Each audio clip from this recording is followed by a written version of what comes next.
എല്ലാവർക്കും നമസ്കാരം. ഞാൻ സുരേഷ്. നമ്മളിന്ന് ടെക്നിക്കൽ അനാലിസിസിൻ്റെ ഒരു അഡ്വാൻസ്ഡ് തിയറിയാണെന്ന് നമ്മൾ ഡിസ്കസ് ചെയ്യുന്നത്. എലിയോട്ട് വേവ് തിയറി എന്താണ് എന്ന് നമുക്കൊന്ന് നോക്കാം. അപ്പോൾ അതിന് മുമ്പായിട്ട് ഈ ഡിസ്ക്ലൈമർ വായിക്കുക ഈ വീഡിയോ കാണുന്നതിന് മുമ്പ്. കാരണം നമ്മൾ സ്റ്റോക്ക് ട്രേഡിങ്ങിനെയൊക്കെ പറ്റി സംസാരിക്കുമ്പോൾ വളരെ റിസ്ക് ഉണ്ട്. അപ്പോൾ അത് മനസ്സിലാക്കിയതിന് ശേഷം മാത്രം വീഡിയോ കാണുക. ഇതൊരു റെക്കമെൻഡേഷനായിട്ട് കാണരുത്. ഞാൻ നേരത്തെ പറഞ്ഞ പോലെ ഇത് പഠിക്കാൻ വേണ്ടി, എഡ്യൂക്കേഷൻ പർപ്പസിന് വേണ്ടി മാത്രമുള്ളതാണ്. അതുപോലെ തന്നെ നമ്മളത് പഠിച്ചതിന് ശേഷം അത് പ്രാക്ടീസ് ചെയ്ത് അത് നമുക്ക് ചെയ്യാൻ പറ്റുന്ന ഉറപ്പുണ്ടെങ്കിൽ മാത്രമേ നമ്മൾ അത് അപ്ലൈ ചെയ്യാവൂ. അപ്പോൾ അത് മനസ്സിലാക്കിയതിന് ശേഷം മാത്രം ഇത്തരം വീഡിയോസ് കാണാൻ ശ്രമിക്കുക.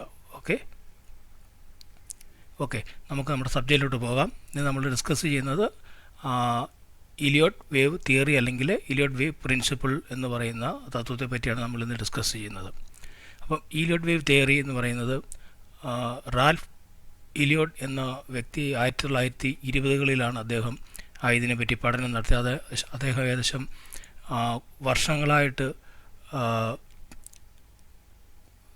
വർഷങ്ങളായിട്ടുള്ള സ്റ്റോക്കിൻ്റെ പ്രൈസ് മൂവ്മെൻറ്റ്സ് വാച്ച് ചെയ്തതിന് ശേഷമാണ് അദ്ദേഹം ഈ തിയറി ഡെവലപ്പ് ചെയ്തത്. പിന്നീട് 30-കളിൽ ഇതൊരു പ്രബന്ധം പോലെ മറ്റോ വരികയും പിന്നീട് 38-ൽ ഇതിനെപ്പറ്റി കൂടുതൽ പുസ്തകങ്ങളൊക്കെ വരികയും അതിനുശേഷം ഇത് വളരെ പ്രചാരമുള്ള ഒരു ടെക്നിക്കായിട്ട് ഇൻവെസ്റ്റേഴ്സ്, പ്രത്യേകിച്ച് ട്രേഡേഴ്സ് ഇത് ഉപയോഗിക്കാറുണ്ട്.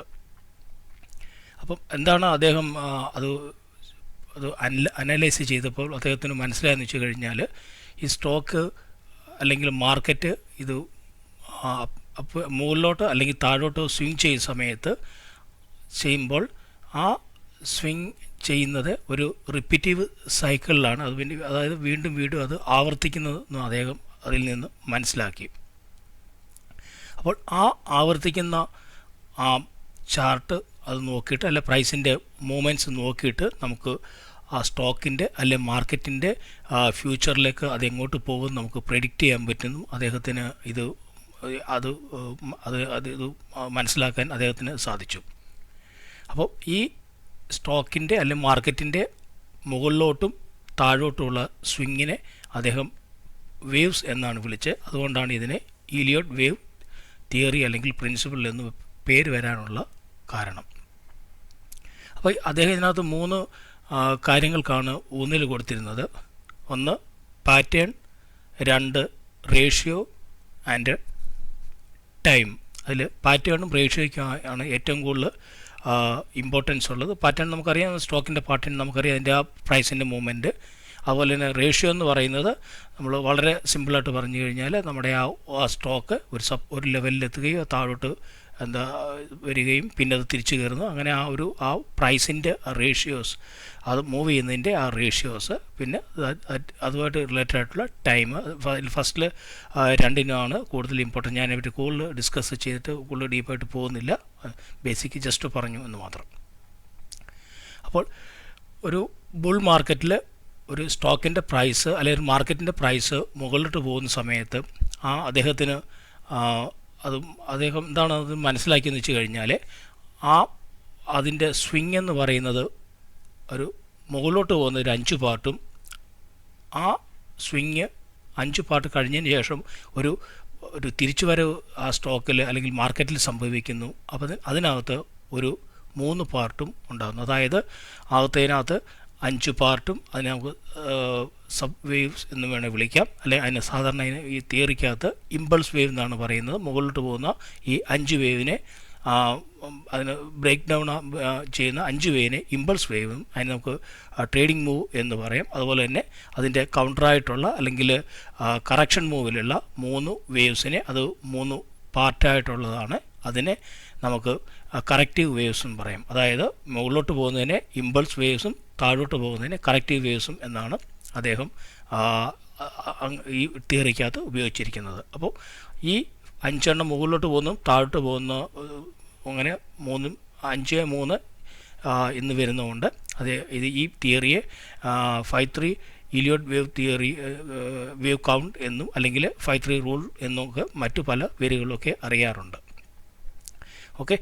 അതുപോലെ തന്നെ അതിനകത്ത് ഏറ്റവും വലിയ ഇമ്പോർട്ടൻസ് എന്ന് പറഞ്ഞാൽ വേറൊരു കാര്യം അദ്ദേഹത്തിന് മനസ്സിലായിരിക്കുന്നത്, ഈ സ്റ്റോക്കിൻ്റെ പ്രൈസ് മുകളിലോട്ടോ അല്ലെങ്കിൽ താഴോട്ടോ പോകുന്ന സമയത്ത് അപ് ട്രെൻഡിൽ അല്ലെങ്കിൽ അതിൻ്റെ താഴോട്ടൊരു അതിൻ്റെ റീട്രേസ് ചെയ്ത സമയത്ത് ആ ഒരു സെർട്ടൺ ലെവലിൽ അതിന് കിട്ടുന്നു അദ്ദേഹത്തിന് മനസ്സിലായി. അപ്പം ആ ലെവൽസ് നമ്മുടെ ഫിബൊനാച്ചി റേഷ്യോവായിട്ട് ബന്ധപ്പെട്ടതാണെന്ന് മനസ്സിലാകും.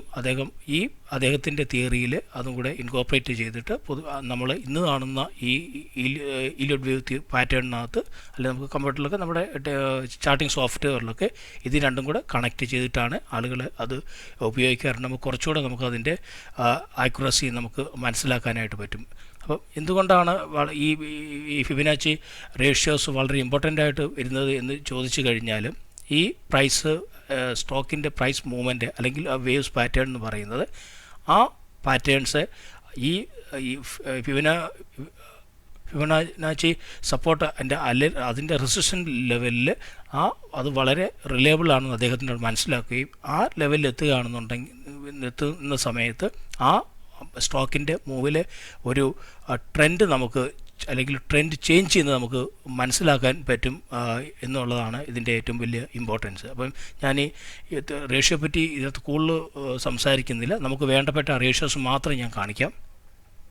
അപ്പം ഇതിനകത്ത് ഈ റീട്രേസ്മെൻറ്റും എക്സ്റ്റൻഷൻ ലെവലിലും പറഞ്ഞിട്ട് ഉപയോഗിക്കുന്ന മെയിനായിട്ട് ഉള്ള അതിൻ്റെ കണക്കുകൾ മാത്രം ഞാനിവിടെ കാണിച്ചിട്ടുണ്ട്. പെർസെൻറ്റേജ് വൈസും അത് ഡെസിമൽ വൈസും ഞാനിവിടെ കാണിച്ചിട്ടുണ്ട്. ഇതാണ് നമ്മുടെ റേഷ്യോയ്ക്കകത്ത് ഉപയോഗിക്കുന്നത്.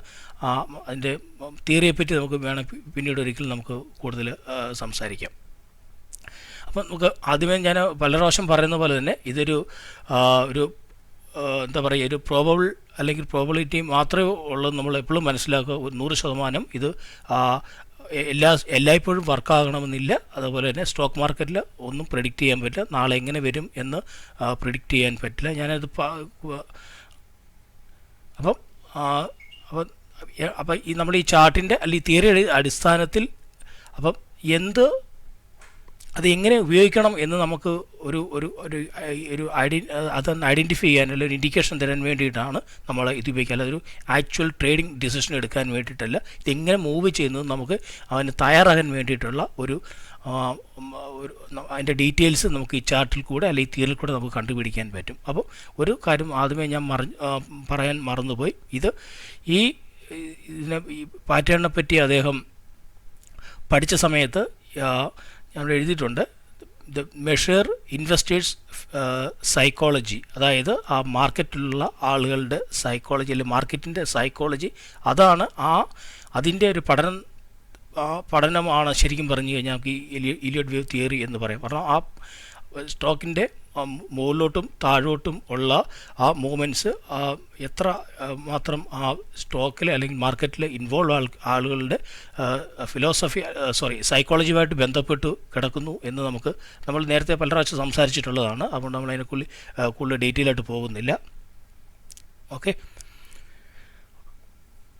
അപ്പോൾ നമുക്ക് ഇതാണ് മറ്റു ഉപയോഗിക്കുന്ന റേഷ്യോസ്. അപ്പോൾ ഇതിനോട് ബന്ധപ്പെട്ടത് ഡീറ്റെയിൽ നമുക്ക് അടുത്ത സ്ലൈഡിൽ കൂടുതൽ കാണാൻ പറ്റും. അപ്പോൾ ഈ കാണുന്നത് ഇവിടെ കുറേ ലൈൻസ് കയറുകയും ഇറങ്ങുകയും നിങ്ങൾക്ക് കാണാൻ പറ്റും. ഒരു സ്റ്റോക്കിൻ്റെ ഒരു പ്രൈസിൻ്റെ മൂവ്മെൻ്റ് ആണ് ഇത് എന്ന് കരുതുക. അപ്പം ഇങ്ങനെ വരുന്ന ഇതിനെ നമുക്ക് വേണമെങ്കിൽ ഈ ഇലിയോട്ട് വേവ് ഒരു സൈക്കിൾ എന്ന് പറയാം. അപ്പോൾ ഇതിൻ്റെ മോസ്റ്റ് ബേസിക് ആയിട്ടുള്ള കാര്യം എന്ന് വെച്ച് കഴിഞ്ഞാൽ, ഇതൊരു റിതമാറ്റിക്കായിട്ട് ആണ് ഇത് പോകുന്നത് കാണാം. ഒരു 5 വേവ് ആദ്യം ഉണ്ടാകുന്നു. അപ്പോൾ അതിന് കൗണ്ടറായിട്ടൊരു 3 വേവ്സ് ഉണ്ടാകുന്നു. പിന്നെ അതിൻ്റെ ഒരു റിപ്പീറ്റേഷൻ നടക്കുന്നു. ഈ റിപ്പീറ്റേഷൻ നടക്കുന്നതിൻ്റെ ബേസിലാണ് നമുക്ക് ഫ്യൂച്ചറിൽ ഇത് എങ്ങോട്ട് പോകുന്നു നമുക്ക് പ്രെഡിക്റ്റ് ചെയ്യാനായിട്ട് പറ്റുന്നത്. ഓക്കെ. അപ്പോൾ ഇതാണ് നമ്മൾ തൊട്ട് മുമ്പ് കണ്ട ആ വലിയ ഒരു സൈക്കിളിൻ്റെ നമ്മളൊരു ചെറിയൊരു ഭാഗം, ഇനീഷ്യലായിട്ടുള്ള ഒരു ഭാഗം എടുത്തു കഴിഞ്ഞ് ഇങ്ങനെ ഇരിക്കും. ഇതാണ് നമ്മൾ ആദ്യം പറഞ്ഞ 5 മുകളിലോട്ട് പോകുന്ന ഭാഗവും 3 താഴോട്ട് പോകുന്ന ഭാഗവും എന്ന് പറയുന്നത്. അപ്പോൾ ഇതിനകത്ത് നമ്മൾ മനസ്സിലാക്കേണ്ടത്, ഈ തിയറിയിൽ ഉപയോഗിച്ചിരിക്കുന്നത് ഈ മുകളിലോട്ട് പോകുന്ന ഈ 5 ഭാഗത്തിന് നമ്പർ ആണ് ഇട്ടിരിക്കുന്നത്. 1, 2, 3, 4, 5 എന്നുള്ള നമ്പറാണ് ഇട്ടിരിക്കുന്നത്. അതുപോലെ തന്നെ ഈ റീട്രേസ് സമയത്ത് അല്ലെങ്കിൽ കറക്ഷൻ സംഭവിക്കുന്ന സമയത്ത് അതിന് ABC എന്നാണ് അവർ പേരിട്ടിരിക്കുന്നത്. അപ്പം ഇത് നമ്മൾ അറിഞ്ഞിരിക്കണം. ഓക്കെ. അപ്പം ഈ ഈ ഈ സൈക്കിൾസ് അല്ലെങ്കിൽ വേവ്സ് നമുക്ക് അപ് ട്രെൻഡിലും ഒരു മാർക്കറ്റിൻ്റെ അപ് ട്രെൻഡിലും കാണാം, ഡൗൺ ട്രെൻഡിലും കാണാം. അപ്പം ഒരു ബുൾ മാർക്കറ്റാണ്, അപ് ട്രെൻഡ് ആണെന്നുണ്ടെങ്കിൽ ആ മാർക്കറ്റിലെ ആദ്യത്തെ എന്താ പറയുക, ആദ്യം 5 വേവ്സ് മുകളിലോട്ട് പോകുന്നതും അതിനുശേഷം 3 താഴോട്ട് വരികയാണെന്നുണ്ടെങ്കിൽ, ഒരു ബിയർ മാർക്കറ്റിലാണെന്നുണ്ടെങ്കിൽ 5 പാറ്റേൺ താഴോട്ട് പോവുകയും 3 മുകളിലോട്ട് പോവുകയും ചെയ്യുന്നതാണ് ഇതിനകത്ത് ബേസിക്കായിട്ട് ഇതിനകത്ത് സംഭവിക്കുന്നത്. അപ്പോൾ നമുക്ക് അതിൻ്റെ ഡീറ്റെയിൽ ആയിട്ട് പോവുകയാണെന്നുണ്ടെങ്കിൽ, നമ്മൾ ആദ്യമേ പറഞ്ഞ പോലെ തന്നെ ആദ്യത്തെ 5 മുകളിലോട്ട് പോകുന്നു, അതിന് നമ്മൾ നമ്പർ ാണ് കൊടുത്തിരിക്കുന്നത്. അതിനുശേഷം 3 താഴോട്ട് പോകുന്നത് ആൽഫബറ്റിക്കലാണ് അതിനെ നമ്മൾ നെയിം ചെയ്തിരിക്കുന്നത്, അതിന് പേര് കൊടുത്തിരിക്കുന്നത്. അപ്പോൾ ഈ മുകളിലോട്ട് പോകുന്ന ഈ 5 പാറ്റേൺ നമ്മൾ ഇൻപൾസ് വേവ് എന്നാണ് പറയുന്നത്. അതായത് 5 wave pattern. That means the dominated trend. നമ്മുടെ നമ്മൾ ഏത് സൈഡിലോട്ടാണ് മാർക്കറ്റ് പോകുന്നത്, അതിനെ ഡോമിനേറ്റ് ചെയ്യുന്ന ആ പാർട്ടിനെ ഫസ്റ്റ് 5 പാർട്ട് നമ്മൾ ഇമ്പൾസ് വേവ് എന്നും, താഴോട്ട് പോകുന്ന ഈ ട്രെൻഡിനെ അത് കറക്ഷൻ സംഭവിക്കാൻ നമ്മളതിനെ 3 വേവ് പാറ്റേണിനെ നമ്മൾ കറക്റ്റീവ് ട്രെൻഡ് അല്ലെങ്കിൽ കറക്റ്റീവ് വേവ്സ് എന്നാണ് പറയുന്നത്. അങ്ങനെ 2 പാർട്ടായിട്ടാണ് ഓരോ സ്റ്റോക്കിൻ്റെ ഓരോ പ്രാവശ്യത്തെയും മൂവ് അത് ചെയ്യുന്നത്. അപ്പോൾ അത് എങ്ങനെയാണ് അത് സംഭവിക്കുന്നത് പറഞ്ഞു കഴിഞ്ഞാൽ, നമ്മൾ പഠിച്ചിട്ടുള്ള പോലെ തന്നെ ഒരു ആക്ഷന് ഈക്വലായിട്ട് അല്ലെങ്കിൽ അതിന് ഓപ്പോസിറ്റായിട്ടുള്ള റിയാക്ഷൻ ഉണ്ടാകുന്ന ആ തിയറിയിൽ തന്നെയാണ് ബേസിക്കലി ഈ തിയറിയും വർക്ക് ചെയ്യുന്നത്. ഓക്കെ. അപ്പം നമ്മൾ ആദ്യമേ പറഞ്ഞ പോലെ തന്നെ ആദ്യത്തെ മുകളിലോട്ട് പോകുന്ന 5 വേവ്സ്, അതായത് 1, അതിനകത്ത് 1, 2, 5 ഇങ്ങനെ 3 അതിനകത്ത് തന്നെ ഈ 5-ൽ 3 ഈ മുകളിലോട്ട് പോകുന്നതും 2 അതായത് 2ഉം 4ഉം അതിൻ്റെ ഒരു താഴോട്ടുള്ള കറക്ഷനുമാണ് കാണിക്കുന്നത്. അതായത് 3 മുകളിലോട്ടുള്ള ട്രെൻഡ് കാണിക്കുമ്പോൾ അതിന് ഓപ്പോസിറ്റായിട്ട് 2 നമുക്ക് കാണാൻ പറ്റും. അത് 2ഉം 4ഉമാണ്. അപ്പോൾ സ്വാഭാവികമായിട്ടും നമുക്കറിയാം, സ്റ്റോക്ക് മൂവ് ചെയ്യുന്ന സമയത്ത് ഒരു സ്ട്രെയിറ്റ് ലൈനിലല്ല സ്റ്റോക്ക് മൂവ് ചെയ്യുന്നത് നമുക്ക് അറിയാൻ പറ്റും. എന്ന് വെച്ച് കഴിഞ്ഞാൽ ഈ 5 വേവ്സും, അതായത് 3 മുകളിലോട്ട് പോകുന്നതും 2 താഴോട്ട് പോകുന്ന ഈ വേവ്സും ശരിക്കും പറഞ്ഞാൽ പിന്നെയും സബ് വേവ്സായിട്ട് ഡിവൈഡ് ചെയ്യുന്നുണ്ട്. അപ്പം നമുക്ക് അതിൻ്റെ ഡീറ്റെയിൽ എങ്ങനെയാണെന്ന് നമുക്ക് മനസ്സിലാക്കാം. അപ്പം ഞാനിവിടെ ഈ കാണിച്ചിരിക്കുന്ന തൊട്ട് മുമ്പ് കാണിച്ച അത് തന്നെയാണ് ഇവിടെ കാണിച്ചിരിക്കുന്നത്. അതായത് ഒരു കറുത്ത കളറിൽ ഒരു വേവ് മുകളിലോട്ട് പോകുന്നു, അത് ഒരു ചെറിയൊരു കറക്ഷൻ സംഭവിക്കുന്നു, പിന്നെ വീണ്ടും അത് മുകളിലോട്ട് പോകുന്നു, ഒരു കറക്ഷൻ സംഭവിക്കുന്നു, അങ്ങനെ 5ാമത്തെ വേവ് വീണ്ടും മുകളിലോട്ട് പോകുന്നു. അതായത് 1, 2, 3, 4 and 5. അപ്പോൾ ഈ 5 വേവ്സിനെ നമ്മൾ വീണ്ടും ഡിവൈഡ് ചെയ്യുകയാണ് പ്രൈസ് മൂവ് ചെയ്ത സമയത്ത്. ഈ ഓരോ വേവ്സിലും ഈ നമ്മൾ പറഞ്ഞ ഈ തിയറി അവിടെ വീണ്ടും അപ്ലൈ ആകുന്നുണ്ടെന്നുള്ളതാണ് അതിൻ്റെ ഒരു പ്രത്യേകത. അതായത് ഫസ്റ്റ് ഈ 1-ലുള്ള വേവിൽ അതിനെ തന്നെ 5ആയിട്ട് ഡിവൈഡ് ചെയ്തിട്ട് നമ്മൾ പറഞ്ഞ പോലെ തന്നെ 1, 2, 3 മുകളിലോട്ട് പോകുന്ന വേവ്സും 2 കറക്ഷനും സംഭവിക്കുന്നു. അതുപോലെ തന്നെ ഈ കറക്ഷൻ സമയത്തും നമ്മൾ പറഞ്ഞ പോലെ തന്നെ 3 വേവ്സിൻ്റെ അതേ പ്രിൻസിപ്പിൾ ഇവിടെ വീണ്ടും സംഭവിക്കുന്നു. അതുപോലെ തന്നെ മുകളിലോട്ട് പോകുന്ന 3ാമത്തേലും 5ാമത്തേലും അതേപോലെ തന്നെ 5 വേവ്സിൻ്റെ ഒരു സബ് ഡിവിഷനുണ്ട്. അതുപോലെ തന്നെ 4ാമത്തെ കറക്ഷനിൽ 3 വേവ്സിൻ്റെ ഒരു കറക്ഷനും അതിൻ്റെ 3 വേവ്സ് അവിടെയും കാണാൻ പറ്റും. അതായത് നമുക്ക് ഇവിടെ കണ്ട ഈ വേവ്സിനെ നമ്മൾ സബ് ഡിവൈഡ് ചെയ്യുമ്പോൾ ഈ രീതിയിലാണ് അതിൻ്റെ പ്രൈസ് പാറ്റേൺ മൂവ് ചെയ്യുന്നത്. അപ്പോൾ നമുക്ക് കുറച്ചുകൂടെ ഈ ഇമേജ് ക്ലിയർ അല്ലെങ്കിൽ ഞാൻ ഒന്നുകൂടെ നിങ്ങൾക്ക് ഡീറ്റെയിൽ ആയിട്ട് അത് തന്നെ ഇവിടെ എടുത്ത് കാണിച്ചിട്ടുണ്ട്. ഇവിടെ ഞാൻ ഒരേപോലെ ഒന്നിച്ചെടുത്ത് കാണിച്ചിരിക്കുന്നത് ഞാൻ 2 സെപ്പറേറ്റ് ആയിട്ട് മാറ്റി വെച്ചിട്ട്, അപ്പോൾ കുറച്ചുകൂടെ നിങ്ങൾക്ക് ഇവിടെ ക്ലാരിറ്റി കിട്ടുമെന്ന് വിചാരിക്കുന്നു. അപ്പോൾ അതായത് ഫസ്റ്റ് വേവ് മുകളിലോട്ട് പോകുന്നു, പിന്നെ ഒരു കറക്ഷൻ 2, പിന്നെ മുകളിലോട്ട് പോകുന്നു 3, കറക്ഷൻ 4, പിന്നെ മുകളിലോട്ട് പോകുന്നു 5. അപ്പോൾ ഈ 5 വേവിനകത്ത് ഈ 5 വേവ് കൂടുമ്പോൾ വേവിനകത്തുണ്ടാകുന്ന സബ് വേവ് എന്ന് പറയുന്ന വേവ്സ് എന്ന് പറയുന്നതാണ് നമ്മൾ ഇപ്പുറത്ത് കാണിക്കുന്ന റെഡിഷ് കളറിൽ ഉള്ളത്. അതായത് ഇപ്പുറത്ത് കാണിച്ചിരിക്കുന്നത് തന്നെ ഞാൻ എടുത്ത് വെച്ചിരിക്കുന്നു, അതിൻ്റെ കൂട്ടത്തിൽ അതിൻ്റെ നമ്പറിംഗ് കൂടെ കൊടുത്തിരിക്കുന്നത് മാത്രം. അപ്പം ഈ ഫസ്റ്റ് വേവിൽ നമ്മൾ ഈ 1-ൽ ഇവിടെ കാണുന്ന ഈ 1 നമ്മൾ വീണ്ടും നമ്മൾ ഇവിടെ ചെയ്യുമ്പോൾ ഇവിടെ ചെറുതായിട്ട് ചെറിയ 1, 2, 3, 4, 5 സംഭവിക്കുന്നു, ഒരു കറക്ഷൻ ABC സംഭവിക്കുന്നു. 3-ൽ വീണ്ടും അതേപോലെ സംഭവിക്കുന്നു. 4-ലെ കറക്ഷൻ വീണ്ടും 3 രീതിയിൽ സംഭവിക്കുന്നു. 5ാമത്തേതിൽ ആ സബ് ഡിവിഷൻ ഈ ഡിവിഷൻ വീണ്ടും 5 അതിൻ്റെ ആ പ്രൈസ് മൂവ്മെൻറ്റ് നമുക്ക് കാണിച്ചിരിക്കുന്നു. അതായത് വലിയ വേവ്സിന് ഇടയ്ക്കും ആ ചെറിയ ചെറിയ വേവ്സ് ഉണ്ടാകും എന്നാണ് ഇതിന് അർത്ഥം. അപ്പോൾ എന്തുകൊണ്ട് അങ്ങനെ വരും, നമുക്ക് അതിൻ്റെ സൈക്കിൾസ് നമുക്ക് മനസ്സിലാക്കുമ്പോൾ നമുക്ക് കൂടുതൽ അതിനെപ്പറ്റി നിങ്ങൾക്ക് മനസ്സിലാക്കാൻ പറ്റും. അടുത്തത് ദ ക്ലാസിഫിക്കേഷൻ ഓഫ് വേവ്. അതായത് ഇതൊരു അപ്രോക്സിമേറ്റ് ഡ്യൂറേഷൻ ടൈമാണ്. അപ്പം ഇത് സ്റ്റോക്ക് മാർക്കറ്റിൽ മാത്രമല്ല, ഇത് നമുക്ക് പലയിടത്തും ഈ തിയറി ആളുകൾ അപ്ലൈ ചെയ്യാറുണ്ട്, ഈ സൈക്കിൾസ് അപ്ലൈ ചെയ്യാറുണ്ട്. അപ്പം ഈ നമ്മൾ പറഞ്ഞ ഇതാണ് ഞാൻ തൊട്ടുമ്പോൾ പറയുന്നത്, കുറച്ചുകൂടെ കാണുമ്പോൾ നമുക്ക് മനസ്സിലാകുമെന്ന് പറയാൻ കാര്യം. നമുക്ക് ഇവിടെ നോക്കിക്കഴിഞ്ഞാൽ ഗ്രാൻഡ് സൂപ്പർ സൈക്കിൾ എന്ന് പറഞ്ഞാൽ ഈ ഒരു ട്രെൻഡിൻ്റെ ഇതെന്ന് പറഞ്ഞാൽ എന്താ പറയുക, നൂറ്റാണ്ടുകളോളം സംഭവിക്കുന്ന ഇതാണ്. രണ്ടാമത്തെ സൂപ്പർ സൈക്കിൾ എന്ന് പറയുന്നത് ഡെക്കേഡ്സ് ആണ്. അതുപോലെ തന്നെ ഡിക്കേഡ്സ് പറഞ്ഞാൽ 10 കൊല്ലം നമുക്ക് വേണം അങ്ങനെ പറയാം. അടുത്തത് സൈക്കിൾസ് എന്ന് പറഞ്ഞാൽ ഇയേഴ്സ്, എത്രയാകാം, 1 2 3 എത്രയും ആകാം. അതിനുശേഷം വരുന്ന അടുത്ത പ്രൈമറി എന്ന് പറയുന്നത് മാസങ്ങൾ തൊട്ട് വർഷങ്ങൾ വരെ നീണ്ടു നിൽക്കാവുന്ന ഒരു പ്രൈമറി ട്രെൻഡ്. അതിന് താഴെയായിട്ട് ഇൻ്റർമീഡിയറ്റ് ട്രെൻഡ് എന്ന് പറഞ്ഞാൽ ആഴ്ചകളും മാസങ്ങളും നീണ്ടു നിൽക്കുന്ന ട്രെൻഡ്. അതിനുശേഷം മൈനർ ട്രെൻഡ് എന്ന് പറയുന്നത് അത് ആഴ്ചകൾ നീണ്ടു നിൽക്കുന്ന ട്രെൻഡ്. മിനിറ്റ്സ് എന്ന് പറഞ്ഞാൽ ഡേയ്സ് നീണ്ടു നിൽക്കുന്നത്. പിന്നെ അതിൻ്റെ താഴെയായിട്ട് മൈന്യൂട്ടായിട്ടുള്ള എന്താ പറയുക അവേഴ്സ് അല്ലെങ്കിൽ മണിക്കൂറുകൾ. അതിന് പിന്നെയും മൈന്യൂട്ടി നമുക്ക് ചെയ്യുകയാണെന്നുണ്ടെങ്കിൽ ആ മിനിറ്റ്സുമായിട്ട് അങ്ങനെ വരും. അപ്പോൾ ഞാൻ എന്തുകൊണ്ട് ഒരു കോളം കാണിച്ചിട്ടുണ്ട്. ഈ ക്ലാസിഫിക്കേഷനകത്ത് ആദ്യത്തെ 3 നമുക്ക് വലിയ ഇമ്പോർട്ടൻസ് ഒന്നുമില്ല. വർഷങ്ങളും ഡെക്കേഡ്സും സെഞ്ചുറികളൊന്നും നമുക്ക് ബാധകമല്ല. പൊതുവേ നമുക്ക് ട്രേഡേഴ്സ് അല്ലെങ്കിൽ ഇൻവെസ്റ്റേഴ്സ് ഏതാണ്ട് 5 മിനിറ്റ് ചാർട്ട് തൊട്ടിട്ട് ഇയർലിയോ അല്ലെങ്കിൽ 10 കൊല്ലത്തെ ചാർട്ടോ ഒക്കെ നമ്മൾ ശ്രദ്ധിക്കാറുണ്ട്. അതിക്കുള്ള നമുക്കൊന്നും ആവശ്യമില്ല. അപ്പോൾ ഫസ്റ്റിനകത്ത് ഒരു ഇൻവെസ്റ്ററെ സംബന്ധിച്ചാലും ട്രേഡറെ സംബന്ധിച്ചാലും ഫസ്റ്റ് മുതൽ നമുക്ക് വലിയ ഇമ്പോർട്ടൻസ് ഒന്നുമില്ല. അപ്പോൾ നമുക്ക് ഇമ്പോർട്ടൻസ് ആയിട്ടുള്ളത് പ്രൈമറി, ഇൻ്റർമീഡിയറ്റ്, മൈനർ, മിനിറ്റ്, ഈ 4 അത് ഫസ്റ്റ് കാറ്റഗറിയിൽ വരുന്നത് investors, positional traders, swing traders, ഇവർക്കൊക്കെയാണ് ഇത് ബാധകം.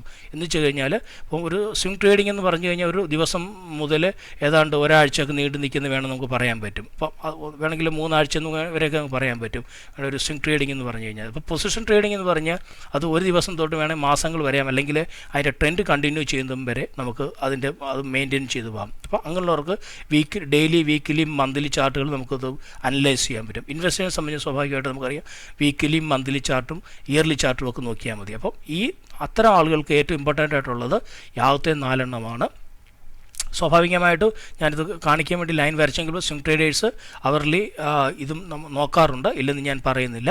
അതുപോലെ തന്നെ ഈ ഡേ ട്രേഡേഴ്സ് മെയിനായിട്ട് നോക്കുന്നത് മിനിറ്റ് ചാർട്ടും അവർലി ഉള്ള ഇതുമാണ് നോക്കുന്നത്. അത് നമുക്കറിയാം 15 മിനിറ്റും അരമണിക്കൂർ, 4 മണിക്കൂർ ഒരു ദിവസത്തെ ചാർട്ടൊക്കെയാണ് ഡേ ട്രേഡേഴ്സ് സാറിന് ചെക്ക് ചെയ്യുന്നത്. ഓക്കെ, ഇതിനാണ് അങ്ങോട്ട് അടുത്ത സ്ലൈഡിൽ വരുമ്പോൾ മൾട്ടി ടൈമിനെ പറ്റിയൊക്കെ പറഞ്ഞിട്ടുണ്ടെന്ന് തോന്നുന്നു. ഇതാണ് ശരിക്കും പറഞ്ഞു കഴിഞ്ഞാലുള്ളത്. കാരണം വെച്ച് കഴിഞ്ഞാൽ ഞാൻ എക്സാമ്പിൾ പറയാം. ഒരു ഡേ ട്രേഡർ അദ്ദേഹം ട്രേഡ് ചെയ്ത സമയത്ത് ഒരു 15 മിനിറ്റിൻ്റെ ഒരു ചാർട്ടാണ് നോക്കുന്നതെങ്കിൽ അദ്ദേഹം 4 മണിക്കൂർ ചാർട്ടിലൂടെ ശ്രദ്ധിക്കാറുണ്ട്. അപ്പം അതിൻ്റെ പ്രൈസിൻ്റെ ഡ്യൂറേഷൻ മാറുന്ന അനുസരിച്ചിട്ട് അതിൻ്റെ ട്രെൻഡ് കുറച്ചുകൂടെ മനസ്സിലാക്കാൻ വേണ്ടിയിട്ട് അവർ 3 4 തരത്തിലുള്ള 5 മിനിറ്റ്, 5 മിനിറ്റിൻ്റെ, 15 മിനിറ്റിൻ്റെ, അരമണിക്കൂറിൻ്റെ, 1 മണി, അങ്ങനെ ഡിഫറെൻറ്റ് ടൈമിലുള്ള ചാർട്ട് നോക്കാൻ, അതിന് ഈ മൾട്ടിപ്പിൾ ഫ്രെയിം എന്ന് പറയുന്നത്. അപ്പോൾ അങ്ങനെ കുറച്ചുകൂടെ അതിൻ്റെ കൺഫർമേഷൻ അറിയാൻ വേണ്ടിയിട്ടാണ് അവരത്തരം ചാർട്ടുകൾ ഉപയോഗിക്കുന്നത്.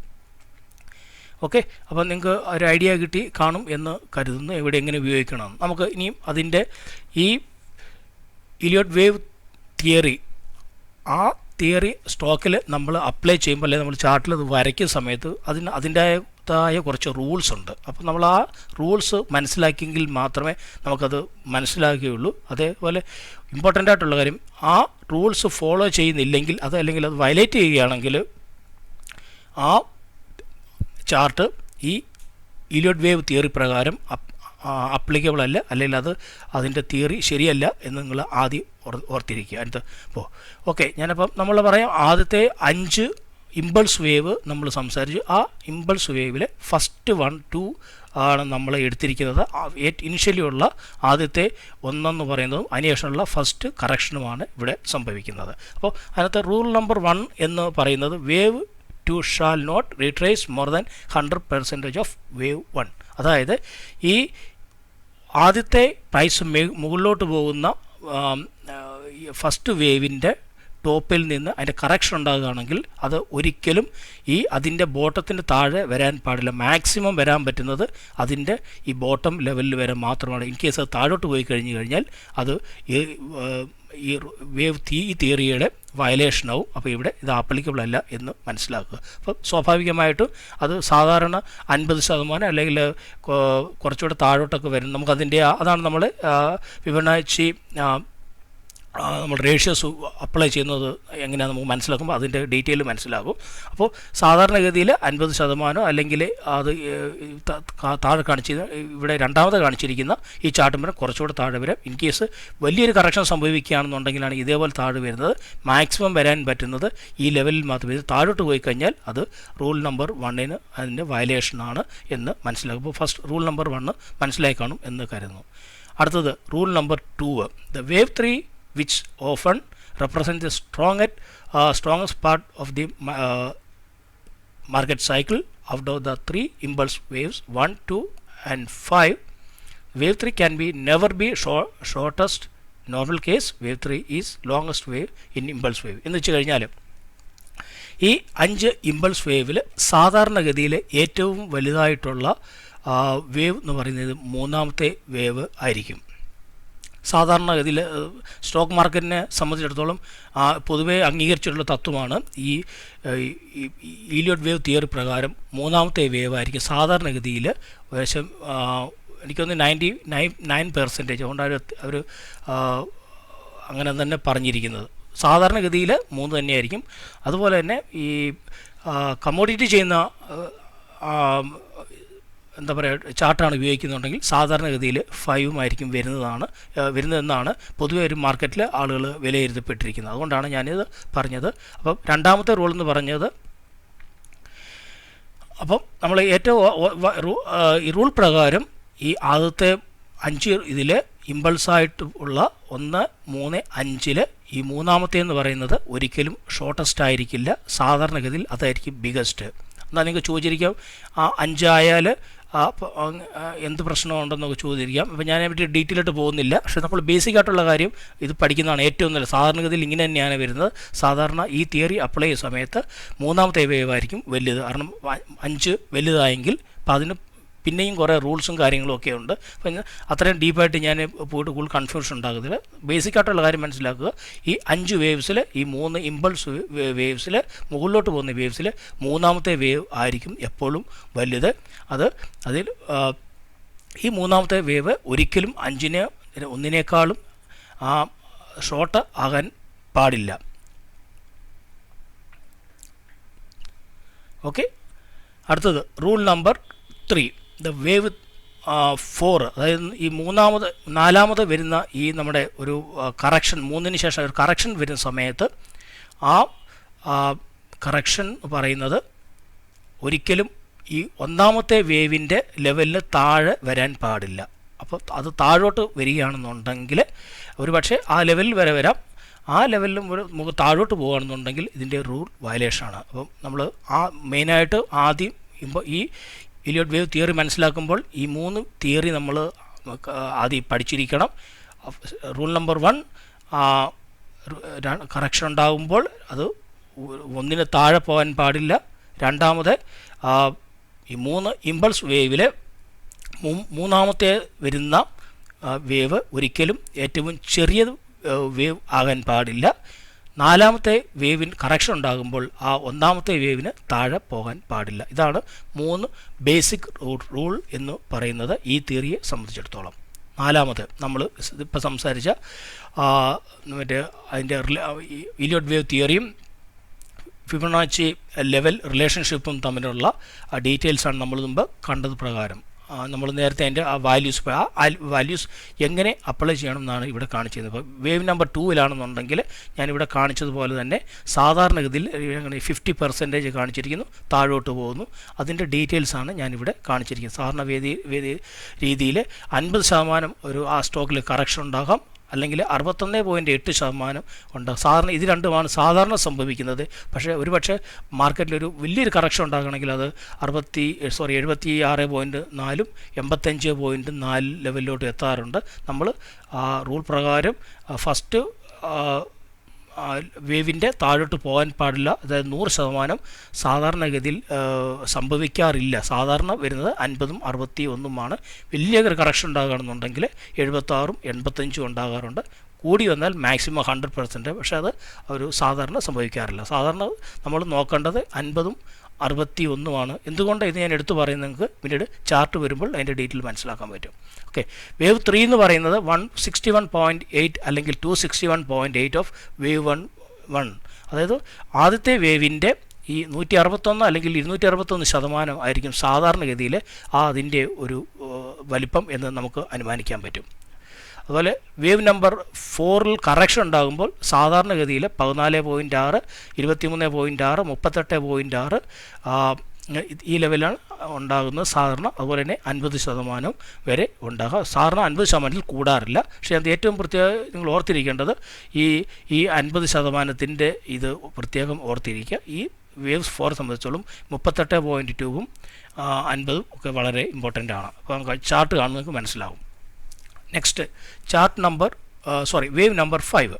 അപ്പം 100% വേവ് നമ്പർ 1 അല്ലെങ്കിൽ ഓർ 161.8 ഓഫ് വേവ് നമ്പർ 4. അതായത് സാധാരണഗതിയിൽ നമ്മൾ പറഞ്ഞു ഏറ്റവും ലോങ്ങസ്റ്റ് വേവ് എന്ന് പറയുന്നത് 3 ആയിരിക്കും.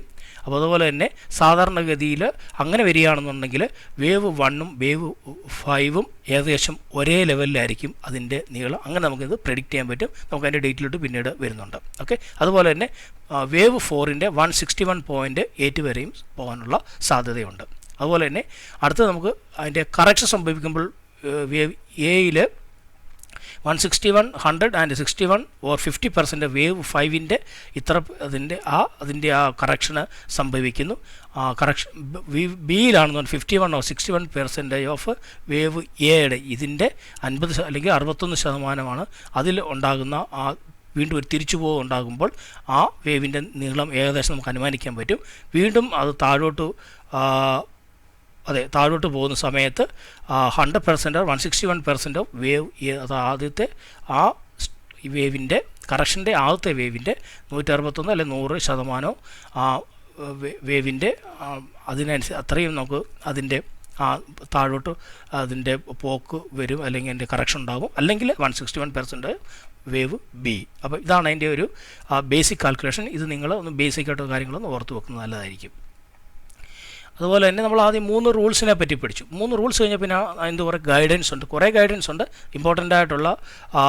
വളരെ ഇമ്പോർട്ടൻ്റ് ആയിട്ടുള്ള കുറച്ച് ഗൈഡൻസ് മാത്രമേ ഞാനിവിടെ പറയുന്നുള്ളൂ. Wave 1 and wave 5 will be approximately equal in size. അതായത് സാധാരണഗതിയിൽ ഈ നമ്മൾ പറഞ്ഞു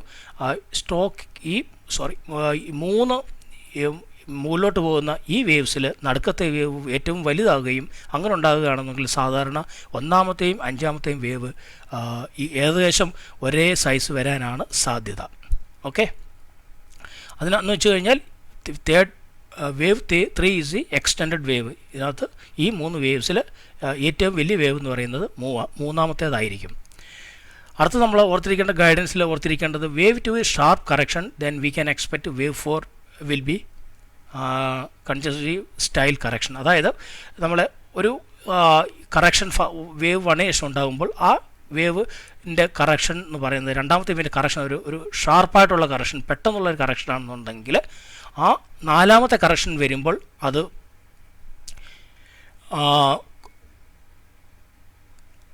മൂവ് ചെയ്യുന്നത് ഒരു കൺജസ്റ്റീവ് സ്റ്റൈലായിരിക്കും. അവിടെ കാണിച്ചിട്ടുണ്ട് ഈ രീതിയിലുള്ള ഒരു ലേസി ഇതിലുള്ളതായിരിക്കും. അതേപോലെ തന്നെ നേരെ തിരിച്ചാണെന്നുണ്ടെങ്കിൽ വേവ് 2ൽ കറക്ഷന് ഉണ്ടാകുന്നത് കൺജസ്റ്റീവ് കറക്ഷൻ ആണെന്നുണ്ടെങ്കിൽ 4ാമത്തെ വേവ് വരുമ്പോൾ അത് കറക്റ്റ് ഒരു ഷാർപ്പ് കറക്ഷൻ ആയിരിക്കും. അപ്പോൾ അത് ഫസ്റ്റത്തെ എങ്ങനെ ഉണ്ടാകുന്നതിന് നേരെ കുറച്ചുകൂടെ ആ രീതിയിലല്ല, കുറച്ചുകൂടെ അതിൻ്റെ മറ്റൊരു രീതിയിലാണ് സംഭവിക്കുന്നതെങ്കിൽ അത് തിരിച്ചാണ്. അത് നേരെ അതിൻ്റെ ഒപ്പോസിറ്റ് വരുന്നതാണെങ്കിൽ അതായത് 2, 4, 4, 2 അങ്ങനെയാണ് അത് വരുന്നത്. ഓക്കെ, അടുത്തത് the correction ABC sequence typically retrace within the territory of previous 4 waves wave 4. അതായത് നമ്മൾ ഈ വേവിൽ 4ാമത്തെ കറക്ഷനിൽ നമ്മളിവിടെ ഒരു ഹൊറിസോണ്ടൽ ലൈൻ വരയ്ക്കുകയാണെന്നുണ്ടെങ്കിൽ സാധാരണ ഈ കറക്ഷൻ വരുന്നത് ഈ 5-ന് ശേഷം. നമ്മളിവിടെ ഇൻപൾസ് മാത്രമേ കാണിച്ചിട്ടുള്ളൂ. ഈ 5-ന് ശേഷം വരുന്ന ഈ കറക്ഷൻ എന്ന് പറഞ്ഞത് ഈ വിത്തിൻ ഈ 4 ഈ ലെവലിനകത്ത് നിൽക്കും. അങ്ങനെ വരികയാണെന്നുണ്ടെങ്കിൽ ഒരു ഫർദർ കറക്ഷൻ അതിൽ ഉണ്ടാകാനുള്ള സാധ്യത ഇല്ലെന്ന് നമുക്ക് മനസ്സിലാക്കുകയും ഈ പോകുന്ന സ്റ്റോക്കിൻ്റെ അല്ലെങ്കിൽ മാർക്കറ്റിൻ്റെ അപ് ട്രെൻഡ് കണ്ടിന്യൂ ചെയ്യുകയാണ് സാധ്യതയാണ് നമുക്ക് അടുത്ത അതിൽ മനസ്സിലാക്കാൻ പറ്റും. ഓക്കെ, അതാണ് ഞാനിവിടെ കാണിച്ചത്. Corrective ABC sequence in typically retrace within the territory of previous wave 4, often find support and resistance level at 4. എന്ന് വെച്ച് കഴിഞ്ഞാൽ നമ്മൾ ഈ 5-ൽ ഈ 4ാമത് വരുന്ന ഈ റിട്രേസ് അല്ലെങ്കിൽ കറക്ഷന് നമ്മൾ ആ ലെവലിന് താഴോട്ട് സാധാരണ ഗതിയിൽ ഈ ഉണ്ടാകുന്ന ഇമ്പൾസിന് ശേഷം ഉണ്ടാകുന്ന കറക്റ്റീവ് വേവ് വരുമ്പോൾ ആ വിത്തിൻ ആ 4ൻ്റെ റേഞ്ചിൽ തന്നെയായിരിക്കും അതിൻ്റെ ഒരു പൊസിഷൻ വരുന്നത്. അങ്ങനെ ഉണ്ടാകുകയാണെന്നുണ്ടെങ്കിൽ ആ സ്റ്റോക്ക് വന്ന രീതിയിൽ തന്നെ മാർക്കറ്റ് കണ്ടിന്യൂ ചെയ്യും എന്നാണ് നമ്മൾ അതിൽ നിന്ന് മനസ്സിലാക്കേണ്ടത്. അതായത് അതിൻ്റെ കറക്ഷൻ കംപ്ലീറ്റ് ചെയ്ത് കഴിഞ്ഞു, ദാറ്റ് ഈസ് ഗോയിങ് അപ്വേഡ് അല്ലെങ്കിൽ ഡൗൺവേഡ്, എവിടുന്ന് വന്നോട്ട് എങ്ങോട്ട് പോകുന്നു ആ ഡയറക്ഷനിൽ തന്നെ അത് വീണ്ടും പോകും എന്നാണ് അതിനർത്ഥം. ഓക്കെ, അപ്പോൾ ഞാൻ ഫസ്റ്റ് പാർട്ട് ഇവിടെ നിർത്തുകയാണ്. ബാക്കി ഞാൻ അടുത്ത പാർട്ടിൽ വിവരിക്കാം. ഞാൻ ആദ്യമേ പറഞ്ഞ പോലെ തന്നെ സ്റ്റോക്ക് ലൈൻ യൂട്യൂബ് ചാനലിൽ സബ്സ്ക്രൈബ് ചെയ്യുക. വീഡിയോസ് അപ്ലോഡ് ചെയ്തിട്ടുണ്ട്. ഞാൻ 1-2 കാര്യം കൂടെ പറയാം. ഈ വേവ്സ് ഉപയോഗിക്കണമെന്ന് ഉണ്ടെങ്കിൽ നമ്മൾ അടിസ്ഥാനപരമായിട്ട് കാര്യങ്ങൾ മനസ്സിലാക്കിയിരിക്കണം. അത് അടുത്ത സെക്ഷനിൽ കാര്യം കുറച്ച് കൃത്യമായിട്ട് മനസ്സിലാകും. അതായത് നമ്മുടെ സപ്പോർട്ട് ലെവൽസ്, റെസിസ്റ്റൻറ്റ് ലെവൽസ്, അതുപോലെ തന്നെ മൂവിങ് ആവറേജ്, വോളിയം, അതേപോലെ തന്നെ ക്യാൻഡിൽ സ്റ്റിക്സ്, ഇതൊക്കെ നമ്മൾ കൃത്യമായ രീതിയിൽ നമ്മൾ ക്യാൻഡിൽ സ്റ്റിക്ക് ഫോർമേഷൻ്റെ ഒക്കെ 15-16 പാർട്ട് നമ്മൾ ഇമ്പോർട്ടൻ്റ് ആയിട്ടുള്ള കാര്യങ്ങൾ നമ്മൾ പഠിച്ചു കഴിഞ്ഞു. അപ്പം ഈ ലെവൽസ് വരുമ്പോൾ അതെങ്ങനെ ബിഹേവ് ചെയ്യുന്ന അറിയെങ്കിൽ മാത്രമേ അത് തിരിച്ചു പോകുമോ ഇല്ലെന്ന് നമുക്ക് അറിയാൻ പറ്റൂ. അപ്പോൾ അത്തരം കാര്യങ്ങൾ നിങ്ങൾ പഠിച്ചിരിക്കണം. എങ്കിൽ മാത്രമേ ഈ തിയറി കൊണ്ട് നിങ്ങൾക്ക് പ്രയോജനപ്പെടുത്തുള്ളൂ. അപ്പോൾ അതിന് കാണാനായിട്ട് നമ്മുടെ സ്റ്റോക്ക് ലൈൻ ഗ്രൂപ്പിൻ്റെ വീഡിയോ ചാനൽ സബ്സ്ക്രൈബ് ചെയ്യുക, ഷെയർ ചെയ്യുക, ഇഷ്ടപ്പെട്ടെങ്കിൽ ലൈക്ക് ചെയ്യുക, കമൻറ്റ് ചെയ്യാനും മറക്കരുത്. അതുപോലെ തന്നെ ഫേസ്ബുക്ക് ഗ്രൂപ്പിൽ, ഏത് ഗ്രൂപ്പിലും ഇടാം. ഞാൻ ഈ ചാനലുമായിട്ട് ബന്ധപ്പെട്ടുകൊണ്ട് ഞാൻ ഇതിൻ്റെ പേര് കാണിക്കുന്നു എന്ന് മാത്രം. നമുക്ക് അറിയാവുന്ന കാര്യങ്ങൾ ഷെയർ ചെയ്യാനായിട്ട് ഒരു ലിമിറ്റേഷൻസ് ഒന്നുമില്ല. അതുപോലെ തന്നെ കോൺടാക്ട് ചെയ്യാനായിട്ട് സ്റ്റോക്ക് ലൈൻ ഗ്രൂപ്പിൻ്റെ ജിമെയിലിൽ കോൺടാക്റ്റ് ചെയ്യാം, അല്ലെങ്കിൽ ഫേസ്ബുക്ക് ഗ്രൂപ്പിൽ നമുക്ക് കോൺടാക്റ്റ് ചെയ്യാം. അതേപോലെ തന്നെ ഈ ചാർട്ടിൽ ഉപയോഗിച്ചിരിക്കുന്ന മെറ്റീരിയൽസ് ഞാൻ കുറച്ചൊക്കെ ഓൺലൈനിൽ നിന്ന് കോപ്പി ചെയ്തിട്ടുണ്ടാവാം. അതുപോലെ തന്നെ ഞാൻ ആദ്യമേ പറയുന്ന പോലെ ഇത് പഠിക്കാൻ വേണ്ടി മാത്രമാണ്. അതുപോലെ തന്നെ ഇത് റെക്കമെൻഡേഷനായിട്ട് കാണരുത്, റിസ്ക് ഉണ്ട്. അതുപോലെ തന്നെ സ്വയമായിട്ട് ചെയ്യാൻ ഇൻവെസ്റ്റ് ചെയ്യാനോ ട്രേഡിങ് ചെയ്യാനോ അറിയാത്തവർ സർട്ടിഫൈഡ് ആളുകളുടെ ഗൈഡൻസ് എടുത്തതിന് മാത്രം ഇൻവെസ്റ്റ് ചെയ്യുക. നമ്മുടെ ഹാർഡ് ഏൺ മണി വേസ്റ്റാക്കി കളയരുത്. അപ്പം എല്ലാവരും ഇത് കണ്ട് മനസ്സിലാക്കുക, അതുപോലെ തന്നെ അപ്ലൈ ചെയ്യുക. അപ്പം നമുക്ക് അടുത്ത വീഡിയോയിൽ കാണാം. നന്ദി, നമസ്കാരം.